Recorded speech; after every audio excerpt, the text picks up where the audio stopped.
สบายดียามแรงจากเวียงจันทร์นะพี่น้องวันนี้ก็เป็นมื้อสุดท้ายของเดือนมีนาเนาะวันที่31เดือน3ปี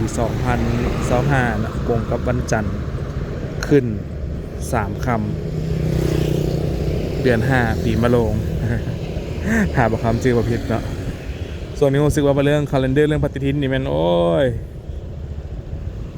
ครบ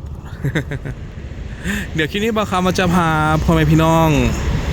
มาเลาะเบิงเนาะมาเลาะเบิงโรงแรมหรือว่าโฮเทลในยามค่ำคืนปิ่นจังใดเนาะติดตามน้ำกันมาเบิงว่าขอบเขตบริเวณโรงแรมดังต่างๆนี่มีไฟแสงสีมีห้านค้าห้านขายบอเนาะเดี๋ยวบางคำพาไปรับชมขออนุญาตเปิดคลิปอยู่ที่ลักหาได้พี่น้องเด้อเนาะกำไส้ในกะConversation Hall เนาะหอประชุมแห่งชาติ National ว่าซั่นเด้ไปเดี๋ยวไปเบิ่งบรรยากาศโรงแรมแต่ละโรงแรมในเวียงจันทน์โรงแรมที่บิ๊กๆใหญ่ๆหั่นนะเนาะมาเบิ่งว่าขอบเขตโรงแรมหั่นจะมีหยังขายแน่หรือว่ามีห้านค้าห้านขายคือแนวใดเนาะเพื่อเป็นแนวทางให้พ่อแม่พี่น้องได้ฮู้ได้ชมเนาะเพราะว่าแม่ป้าเพิ่นเว้าสู่ฟังว่าโอ้ยเบาคำเอ้ยสมมุติป้าไปพักโรงแรมที่เห็นนี่สิมีหยังซื้อหยังขายแน่เนาะสิมีหยังกินสิมีหยังเป็นตะเบิงตะเลาะแน่เอาเป็นว่าคลิปนี้บ่าวคำถือโอกาสพาพ่อแม่พี่น้องมาหับชมเลยเนาะ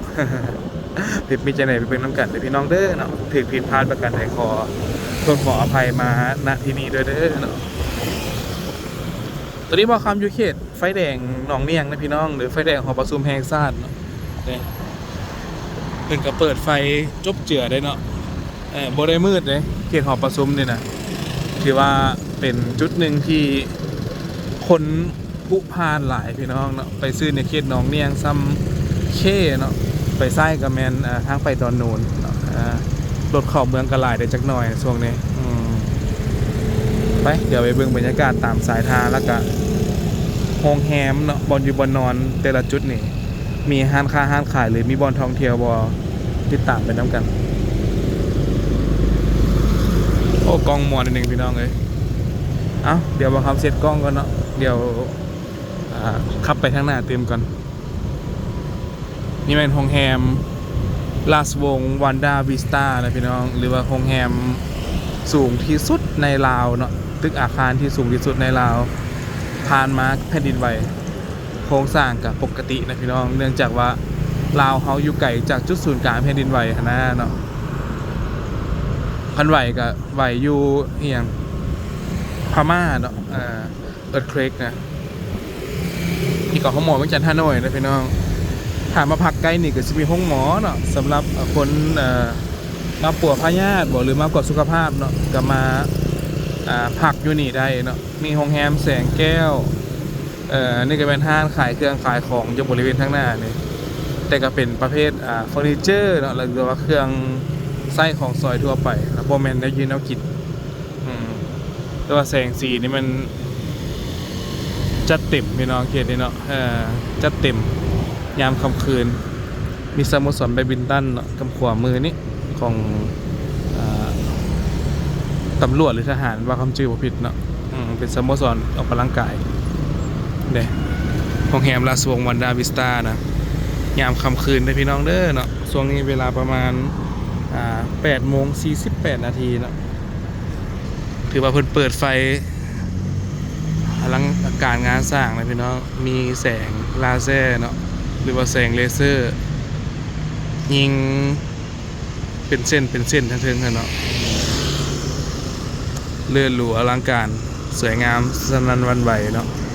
เบิ้งเดี๋ยวว่าคำเซ็ตเลนกล้องบนนึงก่อนเด้อเกือบมัวเถอะเนาะ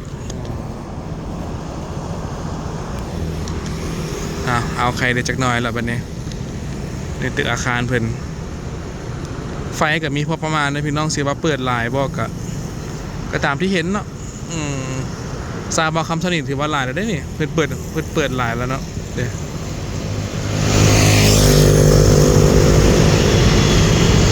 เป็นอาคารสูง168 เมตรบ่ถ้าว่าคำเจอบ่ผิดเนาะมี ความสูง37สั้นบ่เนาะหรือว่า38กับสั้นดาดฟ้าว่าซั่นเด้ห้างของอยู่ของกินก็บ่ค่อยมีพี่น้องเขตนี้นะทั้งหน้านี่บ่มีเลยอ้อมข้างก็บ่มีเนาะมีแต่ทั้งหลังเป็นส่วนอาหารจิมมี่จะเป็นห้างคาราโอเกะเป็นนี่หยังหั่นแหละราชวงศ์วันดาวิสตายามค่ำคืนเนาะโอ้รถอัลพาเล็กซัสเบนซ์ BMW เร่งโรเวอร์ครบพี่น้อง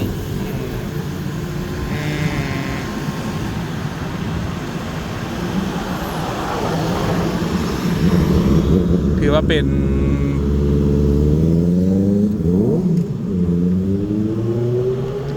โรงแรมหนึ่งที่ได้รับความนิยมพอสมควรเนาะข้อเสียก็คือบ่ค่อยใกล้บอนยางเลาะปานใดเนาะบ่ค่อยใกล้บอนท่องเที่ยวปานใดอาจจะอยู่แคมป์ทางใหญ่ซื่อๆเนาะแล้วก็เป็นถ้าสิว่าตัวโรงแรมมันก็เป็นบอนท่องเที่ยวเองเนาะเนื่องจากมีชั้นดาดฟ้าเนาะมีรูฟท็อปมีหยังสินะเนาะ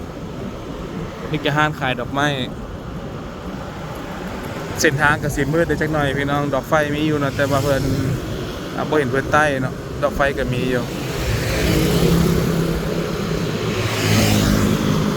หรือว่าจะใต้บางดอกบ่พี่น้องเด้ตัวต้นไม้ทั้งหน้านี่ผัดฮุ้งเนาะเหลือว่าเรื่อง maintenance เรื่องการปัวแปลงยังบ่ปานใดบ่เนาะค่อนข้างมืดเลยเนาะเส้นทางกลางนี่หน้าของแฮมอ่างคำเนี่ยเนาะนี่ก็แมนขวาคนยางข้ามทางในปัจจุบันเนาะประเทศลาวมีบอนเดียวเลยพี่น้องที่ว่า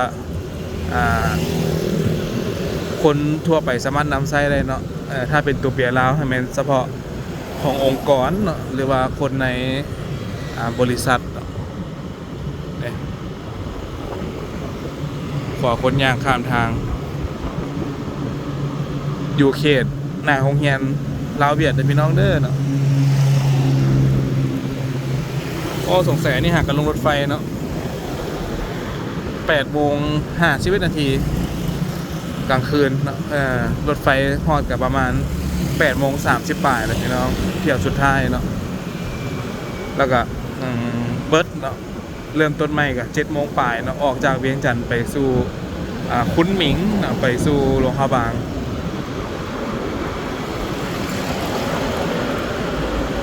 ไปเดี๋ยวตัดภาพไปที่โรงแรมต่อไปพี่น้องเนาะเพื่อบ่เป็นการเสียเวลาให้ได้เบื้องหลายแนวเนาะตอนนี้แม่นเส้นทางคนพะเนาเด้อพี่น้องเด้อเนาะตัดภาพไปต่อน้ำกันนี่ก็เป็นเขตไฟแดง3 แยกคนพะเนานะพี่น้องไม่อย่างอันนี้โดนลงไฟแดงเนาะรถ2 แถวนักท่องเที่ยวต่างประเทศเต็มแน่น่ะเมื่อกี้นี้โอ้การลงไฟแดงเสร็จแล้วรถ2 แถวเกิดอุบัติเหตุมานี่มันมีปัญญาจ่ายบ่เนาะค่าหัวเพิ่นนะคนต่างประเทศเป็นเหตุประกันภัยจบเจือให้เนาะการเดินทางลงไฟแดง2 คันนะพี่น้องคันหนึ่งสกายแลบคันหนึ่งเป็นรถ2 แถวเนาะอันตรายตัวผู้เดียวบ่ว่าดอกเนาะพี่น้องแต่ว่าคนผู้โดยสารในรถนี่เนาะแพสเซนเจอร์นี่เนาะถ้าถึกต่ำมานี่โอ้จักสิห้องสิให้แหละโซเฟอร์ก็ได้เนาะเจ้าของรถนะมีปัญญาจ่ายค่าหัวเพิ่นบ่ในเขตโพนคิงเนาะเลี้ยวซ้ายไปเวียงเจริญแต่เป้าหมายบ่ครับมันจะไปเส้นทางในเมืองพุ่นแหละไปให้ฮู้ว่าเขตนี้มีหยังแน่สินะโรงแรมเขตนี้ใกล้บ่ลิ้นบ่กินจังได๋แน่สินะเอ้าไปต่อนำกันเนาะเขตโพนคิงนะพี่น้องเด้อเขตนี้เนาะตลาดกลางคืนก็เปิดฮอดประมาณ 7:00 นแล้วก็ปิดตลาดโพนคิงเริ่มมีการปิดห้างเลยนะ 7-8 โมงเหลือมีแต่ห้าง2 ห้างกำลังเมียนอยู่คอยโพนคิงเนาะผู้ใดอยากปิ้งอยากเที่ยวคือบอกคำว่าเลยเนาะมาซื้อรถเปิดขายแต่5 โมงแรงฮอด 12 โมงกลางคืนนะพี่น้องปิ้งไก่ตับบักฮงปิ้งหนังไก่ปิ้งหัวเจยครบเลยเจ้านี่สาวตะเกียงน้อยอยู่นี่เนาะ แต่ปัจจุบันนี้เปลี่ยนตะเกียงเป็นดอกไฟแล้วเนาะ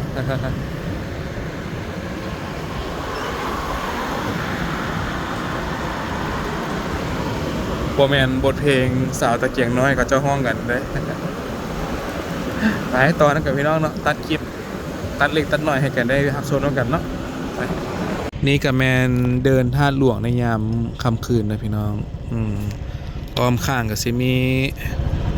กระแลมเนาะมีกระแลมเดริคเคนมีเท็กซัสไฟเนาะแล้วก็มีอย่างตลาดกลางคืนอยู่หันมันขายแล้วอยู่เนาะกินถือว่าท่าหลวงในยามค่ำคืนนี่ก็โอเคอยู่พี่น้องแต่ว่าเรื่องของเดินเนาะหรือท่าหลวงนี้เพื่อนจะเปิดให้คนมาย่างลินออกกำลังกายตั้งแต่ช่วงเช้าพี่น้องเนาะช่วง4-5 โมงเช้าฮอดประมาณ7 โมงแรงเนาะกายนั้นก็ฟืนไฟกับบ่ปันใดแล้วเนาะมีอยู่แต่กับบ่ถึงขั้นว่าแจ้งอ่ะนะเนี่ยมีแคนลาวแล้วก็มีหยังกองเห็นเนาะเดินท่าหลวงก็เป็นเดินหนึ่งที่มีกิจกรรมหลายอย่างเกิดขึ้นเนาะบ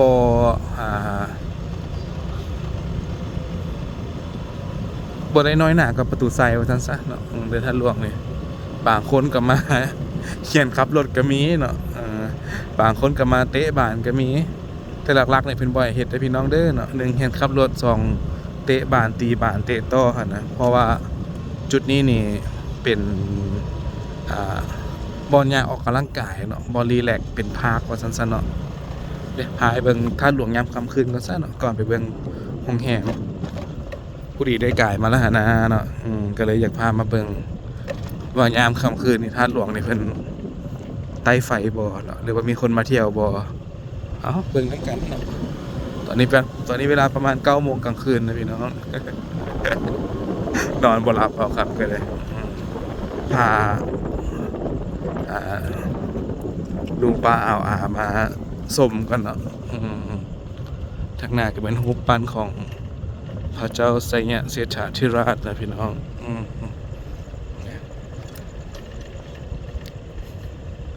กลางคืนเพิ่น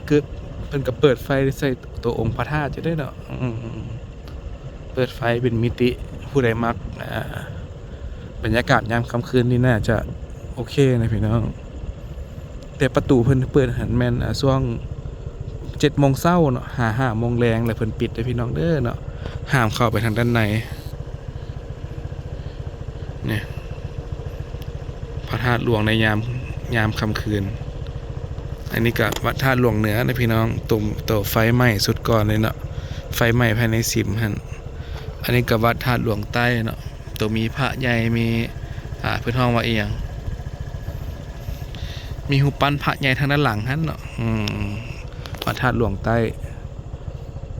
นี่ก็คือธาตุหลวงในยามค่ำคืนในพี่น้องเด้อเนาะ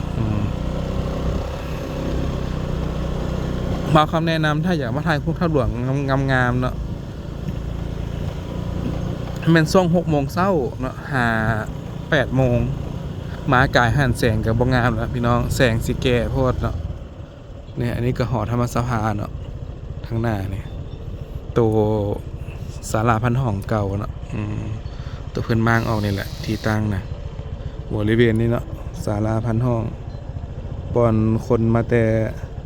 ต่างถิ่นต่างแดนเพิ่นก็มานอนอยู่นี่นะสมัยตะกี้โรงแรมกับบ่หลายสินะเนาะหรือว่าค่าสิ้นเปลืองค่าใช้จ่ายหลายก็ต้องมานอน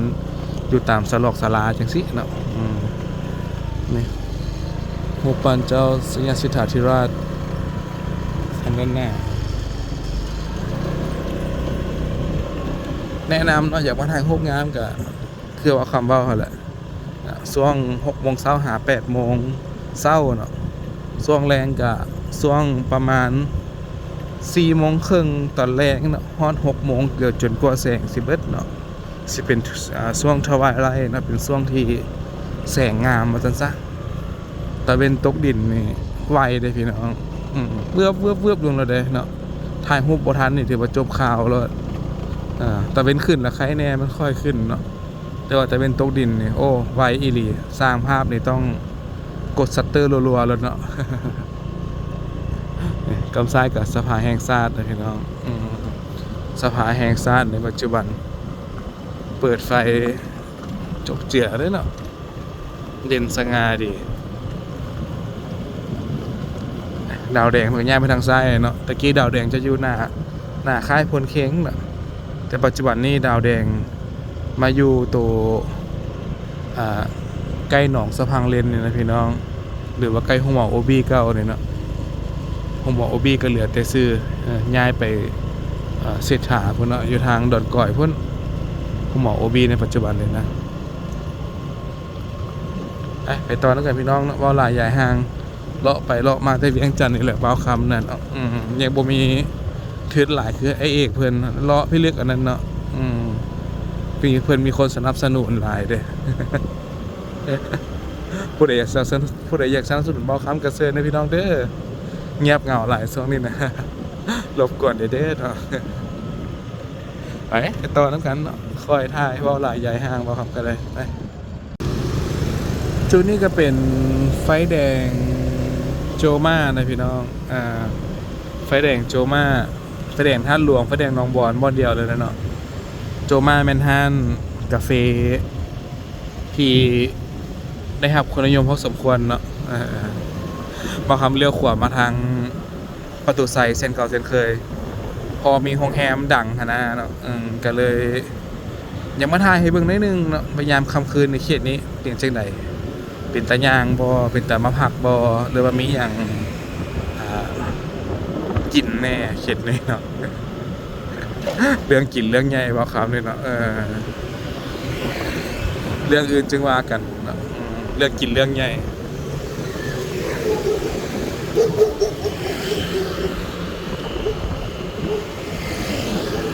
กับซ้ายมันตึกโคราชทราเวลเลยพี่น้องเด้อเนาะมีธนาคารอินโดไชน่านะมีธนา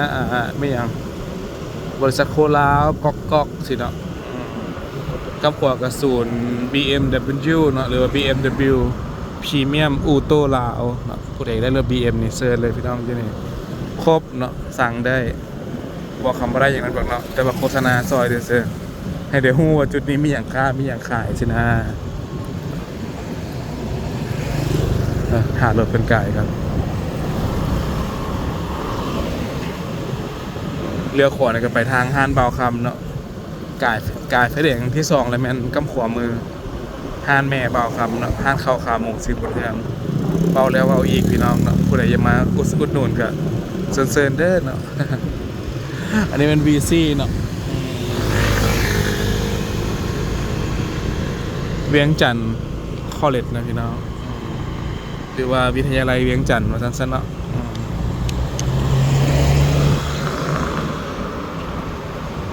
ดอกไฟเยื้องทางเห็นนี่โอเคเลยเป็นดอกไฟน่าจะเป็นแสงอาทิตย์นะพี่น้องน่าจะเป็นโซลาร์เซลล์แสงแจ้งอยู่หรือว่าโบแมนโซลาร์เซลล์บ่เนาะเป็นดอกไฟกระแสไฟฟ้า AC บ่หรือว่า DC พอความคิดว่าถ้าเป็นโซลาร์เซลล์นี่น่าจะโบแจ้งไปแต่อันนี้ถือว่าแจ้งเนาะน่าจะเป็นไฟต่อสายแหละAC แหละตอนนี้นี่กำขวดกับห้องแอมดังพี่น้องสุภัตราเนาะโฮเทลบางคนมาโฮเทลบางคนมาโฮเทลบางคนมาฮอเทลแล้วแต่สีห้องเลยพี่น้องเด้อเนาะโฮเทลบ่ผิดห้องแฮมสุภัตราเวียงจันทน์ลักซ์ซูรี่โฮเทลนะพี่น้องคืนหนึ่งหลายล้านเนาะหลายล้าน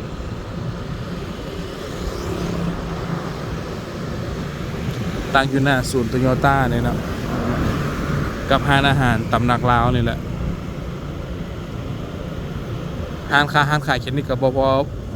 มีบ่หลายปานใดเนาะตามที่เห็นเลยจะเน้นใกล้ประตูไซหลายก่อนเนาะอย่างมานั่นนี่ก็ฮอดประตูไซนี่ตัวคันพักอยู่สุภัตราเนาะ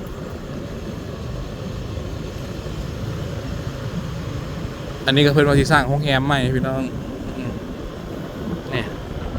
ทางหน้าประตูไซเลยเนาะว่าจะสร้างโรงแรมใหม่ว่าซั่นเด้เพิ่นเขียนไว้อีหยัง Golden Gobi ว่าสิว่าเนาะเนี่ย สีสร้างอยู่นี่สีหน้าสีตาห้องแฮมประมาณนี้นะพี่น้องเนาะหน้าประตูไซเดอร์เนาะแผนการโปรเจกต์เพิ่น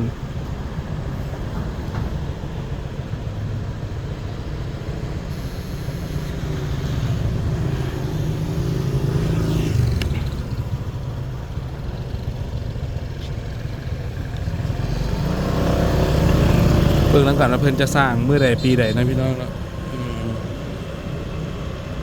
แต่เพิ่นหาก็ขึ้นปลายโปรเจกต์วัง4-5 มื้อก่อนนี่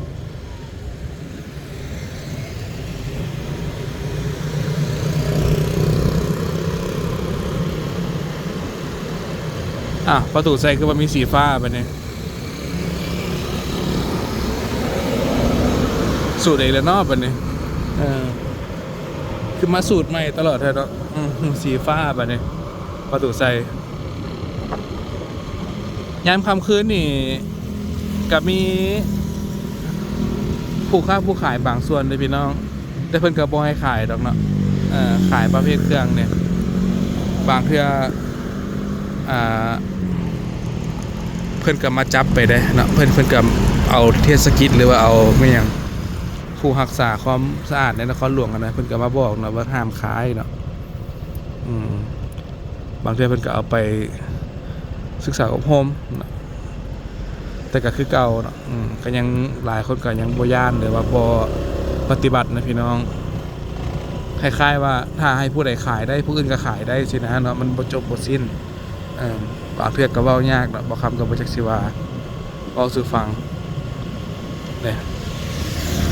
ประตูใสสีฟ้าทางถึง มีหยังเนาะบัดนี้วันที่31เด้อพี่น้องเด้อเนาะ31เดือน3ปี2025เนาะมื้ออื่นก็แม่นมื้อขี้ตัวแล้วบ่เนาะ มื้อนี่มื้อขี้ตัวแล้วบ่หรือว่าจังได๋วันที่1เดือน4หรือว่าวันขี้ตัวบ่เนาะว่าคำก็บ่ฮู้เด้อได้ยินเพิ่นว่าซั่นเพิ่นว่า April Fro บ่เนาะประมาณนี้ April Fro หรือว่าจังได๋จะออกเสียงถูกเสียงผิดเปล่าคำก็ได้เนาะประตูใสสีฟ้า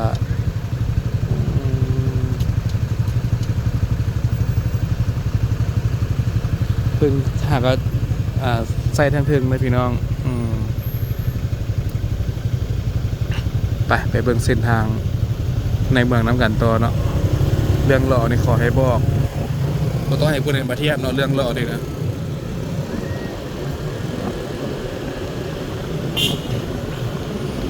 โรงเรียนลีเซ่กับคืนก็สิเงาๆได้เนาะถนนลาดสร้างนี่โรงเรียนในตำนานพี่น้อง บางครั้งก็เป็นศิษย์เก่าลีเซ่เด้อเนาะศิษย์เก่าลีเซ่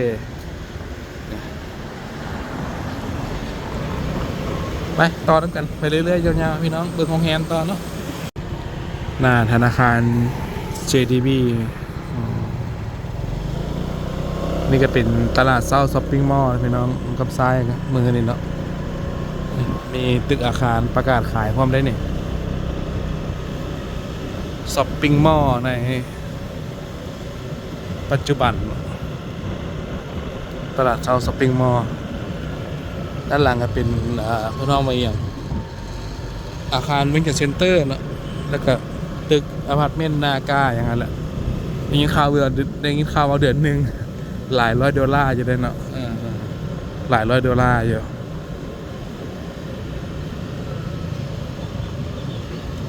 อันนั้นก็เป็นหอคำเนาะยามค่ำคืนมันก็เปิดไฟจบเจืออยู่ได้มันง่ายเนาะ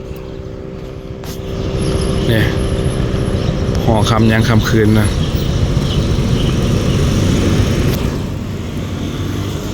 ช้อปปิ้งมอลล์ตึกเก่าตึกใหม่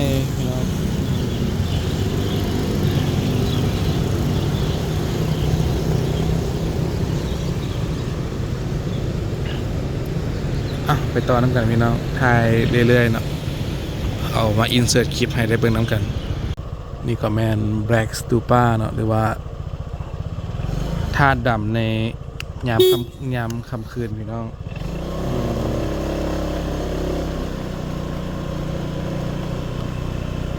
ตนี้กลางคืนก็เป็นห้านธาตุดำเนาะเป็นห้านเฟอร์ห้านสเต็กสินะเขตนี้ก็บ่ว่าเลยเนาะเรื่องของห้านอาหารเนี่ยก็มีมาแต่ใดนั่นบ่าวคำจื้อได้นี่ก็โอ้เกิดมากับแม่นแล้วเนาะเขตนี้ได้ยินเพิ่มซาเพิ่นลือกันแล้วว่าโอ้ธาตุดำสเต็กธาตุดำหรือว่าเฟอร์ธาตุดำสินะเนาะกับใส่กับห้านครัวลาวเนี่ยเปิดไฟแจ้งสว่างทันตาอยู่ได้เนาะ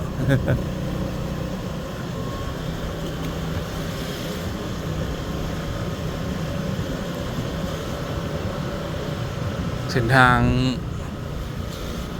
สายลักสีหอมในยามค่ำคืนนะพี่น้อง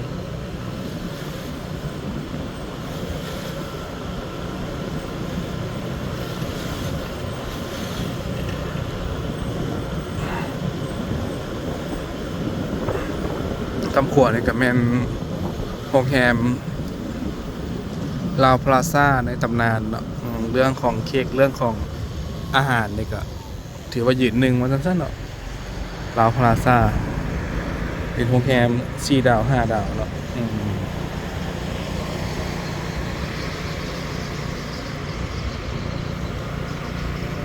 ก็ตามยุคสมัยพี่น้องข้อดีคือเขตนี้ก็จะใกล้ห้านอาหารฟาสต์ฟู้ดแน่เนาะเป็นห้านสเวนเซ่นแน่แล้วก็เดอะพิซซ่าคอมพานีที่นั่นเนาะโอเคนี่อยู่ใกล้ตัวเคาน์เตอร์ฮอลอยู่ใกล้เป็นห้องว่าจังได๋ใกล้สีหอมว่าซั่นเนาะเขตโรงแรมลาวพลาซ่าเนี่ยเนาะนี่แหละลักษณะรวมๆนะตำขวก็เดินสตาร์ทเนาะมางถิ่นไปแล้วพี่น้องสร้างตัวใหม่เนาะโครงการช่วยเหลือจากประเทศญี่ปุ่นหาเบิ่งนำกันว่าเวลาสั่งแล้วสิเป็นจังได๋นะติดตามนำกันใครแต่บ่คำไปถ่ายมาไว้ก่อนนะพี่น้องพอได้เห็นความทรงจำนี้ได้เห็นเมมโมรีของเดินสตาร์ทในระยะก่อนเนาะและสีหอมปัจจุบันเนี่ย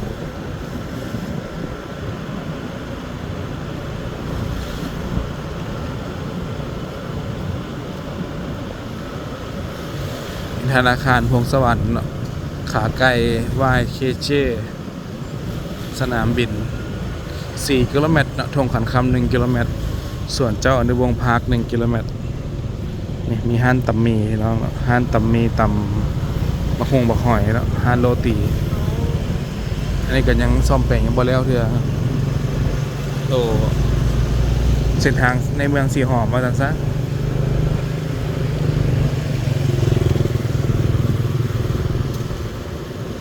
พาลูกพาเต้าไปเลาะขายเครื่องย้ำกลางคืนนะพี่น้องอันตรายแล้วก็เสียสุขภาพเนาะเด็กน้อยคือว่าแหละทุกคนเขาเลือกเกิดบ่ได้นะแต่ก็เด็กน้อยควรจะได้พักผ่อนเอาความเป็นจริงข้าต่างประเทศก็สิบ่เหลือเนาะใช้ให้งานเด็กเนี่ยแม่จะถูกจับเรียบร้อยแล้วเนาะเข้าคุกขี้ไก่แล้วตำรวจมันก็โอเคซิกาเรตแล้วแหละเนาะ เห็นพาเด็กน้อยมารอขายเครื่องสินะโอเคซิกาเรตเนาะโกซังเต้แล้วแหละเข้าไปนอนอยู่ซังเต้พุ่นแล้วเนาะ ไปเข้าไปเบิ่งโรงแรมกันต่อพี่น้องติดตามไปน้ำกันถ่ายเรื่อยๆยาวๆตามสไตล์บ่าวคำเนาะนำท่วมทงกำขวกับแมนวินเวสผับนะพี่น้องแต่บ่าวคำจะเลี้ยวซ้ายเลี้ยวขวาในบ่ได้เป็นเส้นทางขาขึ้นขาลงเนาะไปเบิ่งโรงแรมระดับโลกกลางคืนมีอย่างขายแน่หรือว่าเพิ่นเปิดไฟเปิดอย่างจังไหนเด้สินะเนาะ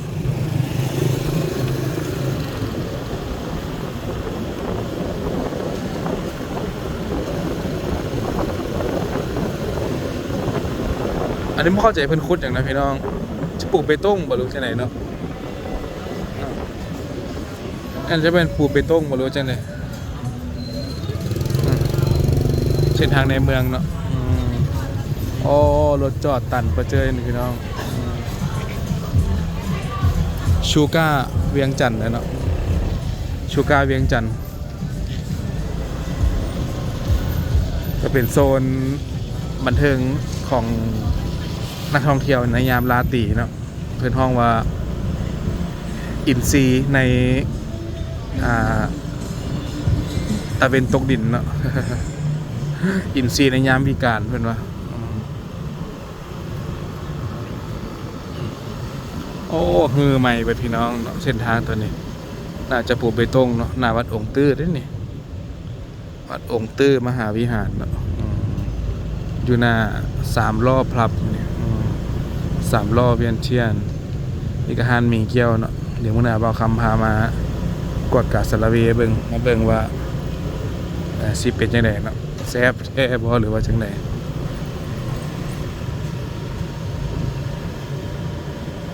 ส่วนอาหารการกินก็พอมีพี่น้องเกียรตินี่เนาะ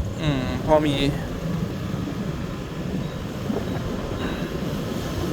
ีตุกจัมโบ้3 ล้อครบเนาะแค่นี้ปกติก็เป็นทาง3 เลนแล้วเนาะแต่ว่ารถใหญ่จอดไปแล้วเลนหนึ่งเหลือแต่2 เลนเท่านั้นปกติเขตเนี่ยกำขวาของแฮมดับเบิลทรีฮิลตันพี่น้องคือว่าไฟบ่หลายไปไหนเนาะดับเบิลทรีฮิลตันก็ได้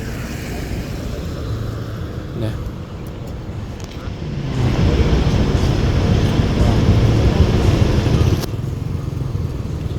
เป็นเครือทางอเมริกาพี่น้องของกินกับพ่อมีเนาะอยู่ใกล้ห้างอาหารขอบใจเด้อหรือว่าอยู่ใกล้เส้นแคมป์ของว่าซั่นเนาะโอ้ด้านในก็แจ้งสว่างดี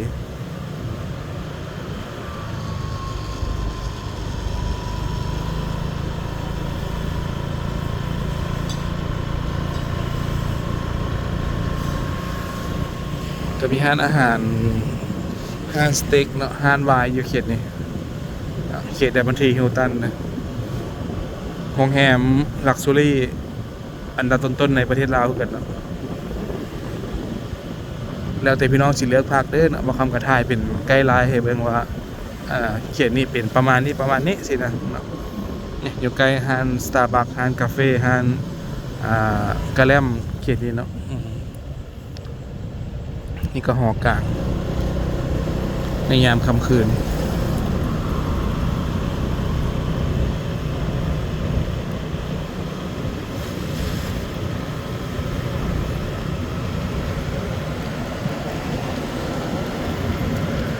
ตลาดแคมป์คลอง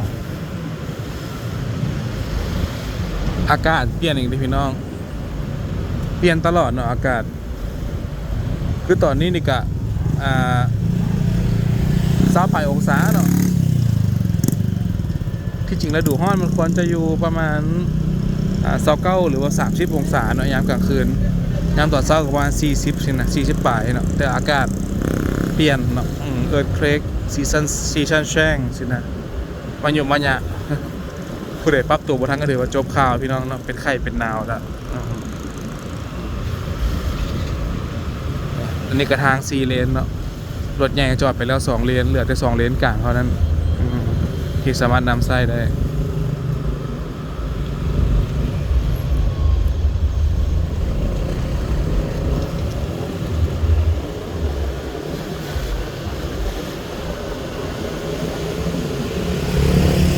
ตลาดแคมป์คลองเนาะตะกี้เต้นแดงเดี๋ยวนี้เป็นเต้นขาวบ่เข้าใจเพิ่นเปลี่ยนคอนเซปต์ใหม่บ่เนาะตะกี้เพิ่นเอาตลาดเต้นแดงเนาะตลาดมืดว่าซั่นซะกับโรงแรมอัมมารีเนาะบ่ว่าและอัมมารีนี่เนาะไกลบ่อนอยู่บ่อนกินแล้วห้านขายปิ้งขายจีอยู่ข้างหน้าโดนเนาะลงมาคันใด29ก็แม่นกินข้าวกับหยังเนาะกินข้าวน้ำกันได้แล้วนี่ห้องกันสนั่นหวั่นไหวอัมมารีเวียงจันทร์ว้าวสง่าเลยพี่น้องสวยงามทำเลดีที่สุดในโรงแรมขอบเขตเวียงจันทร์เนาะว่าจะเป็นอีสเทิร์นเนาะเป็นแลนด์มาร์คก็ยังบ่สู้ตัวนี้เนาะเรื่องของทำเลนะอาหารปลาปลาซัก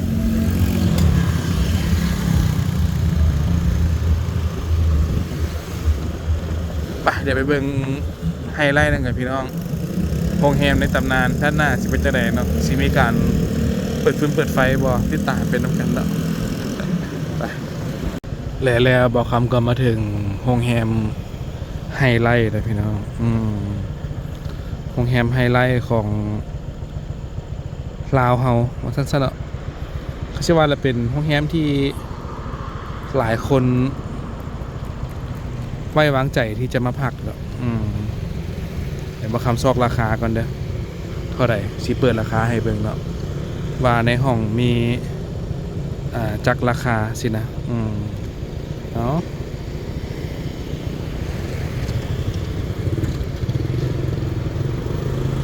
พี่น้องเสิร์ชเบิ่งนำกันเนาะทาง Booking พี่น้องเลยเบิ่งแผนที่ซูมเข้ามาพึบตอนนี้บ่าวคำยืนหัวโกโดอยู่นี่เนาะฟ้าเนี่ยคลาวพลาซ่าพี่น้องคลาวพลาซ่าเวียงจันทร์ราคาเริ่มต้น $2,384,000 เนาะหรือว่าประมาณ$100พี่น้องเลยราคาที่พักเนาะประมาณ$100มีหลายห้องหลายขนาดให้เลือกราคาสูงสุดแมนเท่าไหร่เนาะวันนี้19,152,000นะพี่น้อง19,152,000ราคาสำหรับห้องสวีทนอนเตียงควีนไซส์เนาะสั้นถึงสุดของกราวพลาซ่าเนาะห้องหนึ่ง19 ล้านเนาะคืนหนึ่งเด้อเนาะราคาสูงสุดบ่าวคำเห็นแต่เท่านี้เนาะราคาแพงสุด19 ล้านที่คราวพลาซ่าเนาะ19 ล้านเลยพี่น้องถูกสุดแพงสุดละแมน2,300,000ถูกสุดละแมน2,384,000เนาะโรงแรมคราวพลาซ่า5 ดาว5 ดาวไปเบิ่งน้ำกันเนาะว่ายามค่ำคืนนี่เพิ่นเปิดไฟหรือว่ามีห้างค้าห้างขายคือจังไดบ่ได้เบิ่งน้ำกันเบาหลายใหญ่ห้างนี่พี่น้องรู้สึกว่าคลิปนี้ก็ยาวหลายแมตช์แล้วเนาะคลิปเบาคำเนี่ยตัวนี้นี่แม่น Holiday Inn นี่พี่น้องเนาะ Holiday Inn ก็ติดอยู่ใกล้กับ Cloud Plaza นี่แหละเนาะแต่ตัวนี้จะเป็นจุดพิเศษก็คือจะมีห้างกาแฟ Starbucks เนาะStarbucks ที่ทางด้านหน้าเป็นโรงแรมลักชัวรี่เส้นเก่าเส้นเคยเนาะห่างจากเดินบินประมาณ2 กิโลเมตรพี่น้องไปง่ายมาสะดวกเนาะอันนี้เป็นคลาวพลาซ่าในปัจจุบันตั้งอยู่ข้างส่วนสาธารณะจะฟังงมเลยพี่น้องเดี๋ยวคลิปหน้าว่าคำพาไปกินนะพี่น้องคลิปนี้พามาเบิ่งนั่งยามกลางคืนก่อนโรงแรมยามราตรียามกลางคืนที่เวียงจันทร์เนาะคลาวพลาซ่าเรื่องต้นหมอกต้นไม้นี่ครบเนาะบ่ให้ผู้ใดเทียบเนาะต้นไหนก็มีเบิดได้นี่หลายยี่ห้อหลายสีหลายสัน